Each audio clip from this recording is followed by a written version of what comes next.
नमस्कार दोस्तों, आप सभी का स्वागत है आपके अपने चैनल श्याम भाई ऑफिशियल चैनल में। तो दोस्तों, आज की खबर है भोजपुरी सिनेमा से जुड़ी दबंग super trending star Khesari Lal Yadav ji के बारे में। तो दोस्तों, आपको बताना चाहूँगा खेसारी लाल जी का आज सुबह में गणनायक फिल्म से बहुत ही बवाल चैता का वीडियो रिलीज किया गया है। अगर आप लोग नहीं देखें हैं तो जाकर प्लीज़ एक बार ज़रूर देखिए।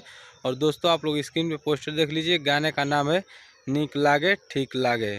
तो दोस्तों, आपको बताना चाहूँगा कि इस गाने को गाए हैं आपके चहेते सुपर स्टार खेसारी लाल यादव, साथ में फीमेल सिंगर हैं अंतरा सिंह प्रियंका जी। तो बहुत ही लाजवाब गाना है। और दोस्तों, बता दूं कि इस गाने को लिखे हुए हैं प्रकाश बारूद जी और इसमें म्यूजिक है दीपक दिलकश जी का। तो बहुत ही लाजवाब वीडियो आई है। तो गणनायक फिल्म्स पे जाकर एक बार ज़रूर देखिए। और दोस्तों, अगर अपडेट पसंद आई है तो इस वीडियो को अपने दोस्तों में शेयर लगा दीजिएगा। और चैनल पे पहली बार आ गए हैं तो चैनल को सब्सक्राइब करके साथ में बेल नोटिफिकेशन को ऑन कर लीजिएगा कि मेरी आने वाली अगली वीडियो आप तक सबसे पहले मिल सके। तो दोस्तों, फिलहाल के लिए इतना ही। मिलेंगे कोई और वीडियो में, तब तक के लिए देखते रहिए श्याम भाई ऑफिशियल चैनल। जय हिंद, जय भोजपुरी।